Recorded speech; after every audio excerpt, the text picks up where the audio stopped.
Hotel ಸ್ಟೈಲ್ನ bisibele Baat ಎಲ್ರಿಗೂ ಇಷ್ಟ ಆಗುತ್ತೆ ಅಲ್ಲ. ಅದೇ ಟೇಸ್ಟ್ ಅದೇ ರುಚಿ ಮನೇಲೆ ಹೇಗೆ ಮಾಡೋದು ಅಂತ ಇವತ್ತಿನ ರೆಸಿಪಿಯಲ್ಲಿ ನೋಡೋಣ.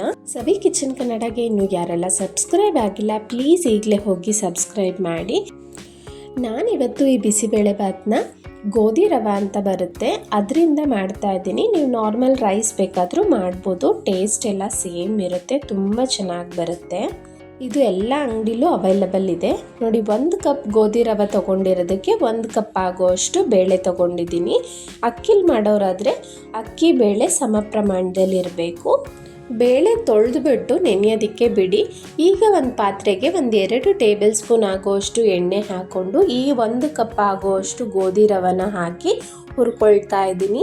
ಮೀಡಿಯಮ್ ಫ್ಲೇಮಲ್ಲಿ ಸುಮಾರು 3 ನಿಮಿಷಗಳ ಕಾಲ ಹುರ್ಕೊಳ್ತಾ ಬನ್ನಿ. ಒಳ್ಳೆ ಅರೋಮಾ ಬರುತ್ತೆ, ಹಾಗೆ ಲೈಟಾಗಿ ಕಲರ್ ಚೇಂಜ್ ಆಗುತ್ತೆ. ರೈಸಲ್ಲಿ ಮಾಡಿದ್ರೆ ಯಾವ ಟೇಸ್ಟ್ ಇರುತ್ತೋ ಈ ಗೋಧಿ ರವೆನೂ ಸೇಮ್ ಟೇಸ್ಟ್ ಬರುತ್ತೆ, ಯಾರೂ ಕಂಡುಹಿಡಿಯೋದಕ್ಕೆ ಆಗೋದಿಲ್ಲ. ಈಗ 3 ನಿಮಿಷ ಹುರ್ಕೊಂಡಿದ್ದೀನಿ, ಸೈಡ್ಗಿಟ್ಟು ಈಗ ಕುಕ್ಕರ್ಗೆ ಹುರ್ಕೊಂಡಿರೋ ಅಂಥ 1 ಕಪ್ ರವೆ, ನೆನೆಸಿರೋ ಅಂಥ 1 ಕಪ್ ತೊಗರಿಬೇಳೆ ಹಾಕ್ಕೊಳ್ತಾ ಇದ್ದೀನಿ. ಒಂದು ಸ್ವಲ್ಪ ತರಕಾರಿ ಯಾವ್ದು ಬೇಕಾದರೂ ಹಾಕ್ಕೊಳ್ಬೋದು. ನಾನಿಲ್ಲಿ ಹಸಿ ಬಟಾಣಿ, ಬೀನ್ಸ್, ಆಲೂಗಡ್ಡೆ, ಒಂದು ಸ್ವಲ್ಪ ಕ್ಯಾರೆಟ್ನ ತೊಗೊಂಡಿದ್ದೀನಿ. ನಂತರ 1 ಮೀಡಿಯಮ್ ಸೈಜ್ ಈರುಳ್ಳಿನ ಸಣ್ಣದಾಗಿ ಕಟ್ ಮಾಡಿ ಸೇರಿಸ್ಕೊಳ್ಳಿ. 1 ಮೀಡಿಯಮ್ ಸೈಜ್ ಟೊಮೆಟೊ ಕಟ್ ಮಾಡಿ ಹಾಕ್ಕೊಂಡಿದ್ದೀನಿ. ಅನಂತರ ಒಂದು 10 ಎಸಳು ಬೆಳ್ಳುಳ್ಳಿನೂ ಸಹ ಹಾಕ್ಕೊಳ್ತಾ ಇದ್ದೀನಿ. ನಾನು ದೊಡ್ಡ ಗ್ಲಾಸಲ್ಲಿ 5 ಗ್ಲಾಸ್ ಆಗೋಷ್ಟು ನೀರನ್ನು ಹಾಕ್ಕೊಳ್ತಾ ಇದ್ದೀನಿ. ಇನ್ನೂ 1 ಗ್ಲಾಸ್ ಎಕ್ಸ್ಟ್ರಾ ಬೇಕಾದರೂ ಹಾಕ್ಕೊಳ್ಬೋದು. ಮೊದಲನೇ ಸಾರಿ ಮಾಡೋರಿಗೆ ಅಳತೆ ಬೇಕು ಅಂದರೆ ನೀವು 1 ಗ್ಲಾಸ್ ಅಕ್ಕಿ ತೊಗೊಂಡ್ರೆ 6 ಗ್ಲಾಸ್ ಆಗೋಷ್ಟು ನೀರು ಹಾಕಬೇಕು. ತೆಳ್ಳಗಿರಬೇಕು ಅಲ್ಲ, ಅದಕ್ಕೋಸ್ಕರ. ರುಚಿಗೆ ತಕ್ಕಷ್ಟು ಉಪ್ಪು, 1 ಚಿಟಿಕೆ ಅರಿಶಿನ ಹಾಕಿ ಕುಕ್ಕರ್ನ ಕ್ಲೋಸ್ ಮಾಡಿ 4 ವಿಸಿಲ್ ಬರೆಸ್ಕೊಳ್ತೀನಿ. ಅಷ್ಟರಲ್ಲಿ ಈ ಕಡೆ ಒಗ್ಗರಣೆ ರೆಡಿ ಮಾಡ್ಕೊಳ್ಳೋಣ. ಪ್ಯಾನ್ಗೆ 4 ಟೇಬಲ್ ಸ್ಪೂನ್ ಆಗೋಷ್ಟು ಎಣ್ಣೆ, ಒಂದು ಸ್ವಲ್ಪ ಸಾಸಿವೆ, 1 ಮೀಡಿಯಮ್ ಸೈಜ್ ಈರುಳ್ಳಿ, ಒಂದು ಸ್ವಲ್ಪ ಗೋಡಂಬಿನ ಹಾಕ್ಕೊಂಡು ಒಂಚೂರು ಫ್ರೈ ಮಾಡ್ಕೊಳ್ತೀನಿ. ಈರುಳ್ಳಿ ಒಂದು ಸ್ವಲ್ಪ ಫ್ರೈ ಆಗ್ತಿದ್ದಂತೆ 2 ಟೊಮೆಟೊನ ಕಟ್ ಮಾಡಿ ಹಾಕ್ತಾ ಇದ್ದೀನಿ. ಟೊಮೆಟೊ ಕಂಪ್ಲೀಟಾಗಿ ಸಾಫ್ಟ್ ಆಗಬೇಕು. ಈಗ ಅರ್ಧದಷ್ಟು ಸಾಫ್ಟ್ ಆಗಿದೆ. ಈಗ ನಾನು ಒಂದು ಸ್ವಲ್ಪ ಕ್ಯಾಪ್ಸಿಕಮ್ ಹಾಕ್ಕೊಳ್ತಾ ಇದ್ದೀನಿ. ಟೊಮೆಟೊ ಸ್ವಲ್ಪ ಬೆಂದಾದಮೇಲೆ ಕ್ಯಾಪ್ಸಿಕಮ್ನ ಹಾಕ್ಕೊಳ್ಬೇಕು, ಯಾಕೆ ಅಂದರೆ ಮೊದಲೇ ಹಾಕಿದ್ರೆ ಕಂಪ್ಲೀಟಾಗಿ ಬೇಗ ಸಾಫ್ಟಾಗಿ ಬೆಂದೋಗ್ಬಿಡುತ್ತೆ, ಬಾಯಿಗೆ ಸಿಗೋದಿಲ್ಲ. ಅದಕ್ಕೋಸ್ಕರ ರುಚಿಗೆ ತಕ್ಕಷ್ಟು ನೋಡಿಕೊಂಡು ಒಂಚೂರು ಉಪ್ಪು ಹಾಕ್ಕೊಳ್ಳಿ, ಯಾಕೆ ಅಂದರೆ ನಾವು ಕುಕ್ಕರ್ಗೆ ಆಲ್ರೆಡಿ ಬೇಯೋದಕ್ಕೆ ಉಪ್ಪು ಹಾಕಿದ್ದೀವಿ. ಈಗ 1/4 ಟೀ ಸ್ಪೂನ್ ಆಗೋಷ್ಟು ಅರಿಶಿನ ಹಾಕ್ತಾ ಇದ್ದೀನಿ.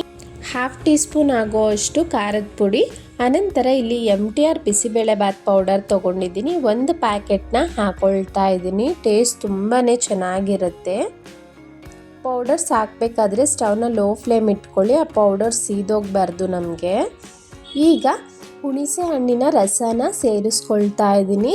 ನೀವು ರುಚಿಗೆ ನೋಡಿಕೊಂಡು ಹಾಕ್ಕೊಳ್ಬೇಕಾಗುತ್ತೆ. ನಾನಿಲ್ಲಿ ಒಂದು 6 ಟೀ ಸ್ಪೂನ್ ಆಗುವಷ್ಟು ಹುಣಸೆ ಹಣ್ಣಿನ ರಸನ ಹಾಕ್ಕೊಂಡಿದ್ದೀನಿ. ಟೊಮೆಟೊನು ಹಾಕಿರ್ತೀವಿ ಅಲ್ಲ, ಟೇಸ್ಟ್ ನೋಡಿಕೊಂಡು ಹಾಕ್ಕೊಳ್ಬೇಕಾಗುತ್ತೆ. ಎಲ್ಲವನ್ನು ಒಂದು ಸಲ ಮಿಕ್ಸ್ ಮಾಡ್ಕೊಳ್ಳಿ. ಒಂಚೂರು ತಿಕ್ ಕನ್ಸಿಸ್ಟೆನ್ಸಿ ಬರುತ್ತೆ. ಈಗ ಸ್ಟವ್ನ ಆಫ್ ಮಾಡಿ ಪಕ್ಕಕ್ಕಿಟ್ಟು ಈ ಕಡೆ 4 ವಿಸಿಲ್ ಬಂತು ನೋಡಿ, ಎಷ್ಟು ಸಾಫ್ಟಾಗಿ ಎಷ್ಟು ಚೆನ್ನಾಗಿ ಬೆಂದಿದೆ ಅಂತ.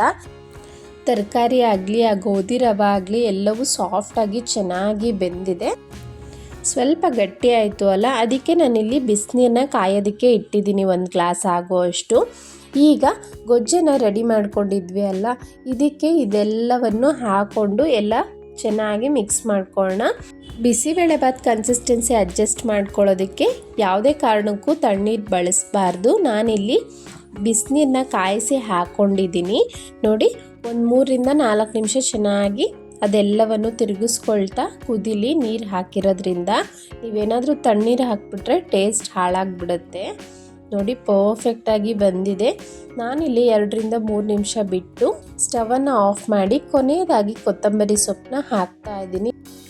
ಸೇಮ್ ಹೋಟೆಲ್ ಸ್ಟೈಲ್ ರುಚಿನೇ ಬರುತ್ತೆ, ಸಖತ್ ಟೇಸ್ಟಿಯಾಗಿರುತ್ತೆ. ಇದ್ರ ಜೊತೆ ಖಾರ ಬೂಂದಿ ಇದ್ದರೆ ಸಾಕು. ಲಂಚ್ ಬಾಕ್ಸ್ಗೆ, ಬ್ರೇಕ್ಫಾಸ್ಟ್ಗೆ ಒಂದೊಳ್ಳೆ ರೆಸಿಪಿ ಅಂತ ಹೇಳ್ಬೋದು. ಗೋಧಿ ರವೆ ರೈಸ್ ಅಂತ ಡಿಫ್ರೆನ್ಷಿಯೇಟ್ ಮಾಡೋದಕ್ಕೆ ಆಗೋದಿಲ್ಲ. ನೀವು ಗೋಧಿ ರವೆ ಬಳಸಿದ್ರು ಹೆಲ್ತ್ಗೂ ತುಂಬಾ ಒಳ್ಳೆಯದು, ಟೇಸ್ಟೂ ತುಂಬ ಚೆನ್ನಾಗಿ ಬರುತ್ತೆ. ಒಂದ್ಸಲ ಟ್ರೈ ಮಾಡಿ ಹೇಗೆ ಬಂತು ಅಂತ. ಇವತ್ತಿನ ರೆಸಿಪಿ ಇಷ್ಟ ಆಗಿದ್ರೆ ಪ್ಲೀಸ್ ನಿಮ್ಗೆ ಹೇಗೆ ಬಂತು ಅಂತ ಕಮೆಂಟ್ನಲ್ಲಿ ತಿಳಿಸಿ. ಹಾಗೆ ಈ ವಿಡಿಯೋ ಲೈಕ್ ಮಾಡಿ ನಿಮ್ಮ ಫ್ಯಾಮಿಲಿ ಫ್ರೆಂಡ್ಸ್ಗೆ ಶೇರ್ ಮಾಡಿ. ಹಲವಾರು instant and quick lunch box ರೆಸಿಪಿನ ನನ್ನ ಚಾನಲ್ನಲ್ಲಿ ಅಪ್ಲೋಡ್ ಮಾಡಿದ್ದೀನಿ. ಇಂಟ್ರೆಸ್ಟ್ ಇರೋರು ಹೋಗಿ ಚೆಕ್ ಮಾಡಿ. Thank you.